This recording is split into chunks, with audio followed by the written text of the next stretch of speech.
अचानक आपल्याला कुठे बाहेर जायचे असेल आणि आपली काहीच तयारी नसेल, इव्हन आपण आयब्रोही केलेले नसतील, तर मात्र खूप धावपळ होते. म्हणून मी बऱ्याच वेळा स्वतःचे आयब्रो स्वतःच करून घेते.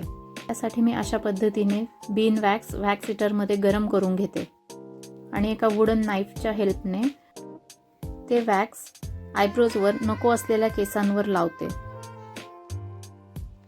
जे केस आपल्याला नको आहेत तेवढ्याच केसांवर फक्त मी ते वॅक्स लावते आणि सरळ दिशेने मी ते वॅक्स लावून त्याच्या अपोजिट दिशेने मी ते ओढते. मग नको असलेले सर्व केस ते वॅक्सला लागून बाहेर येतात. अशा प्रकारे मी आयब्रोचे वरचे आणि खालचे दोघं साईडचे केस काढून घेते.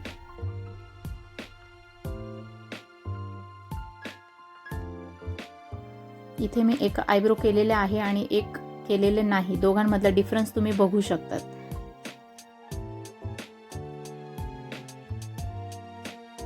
अशा प्रकारे मी दोघं आयब्रो करून घेते. फोरहेड आणि अपर लिप्सही मी या वॅक्सने करते.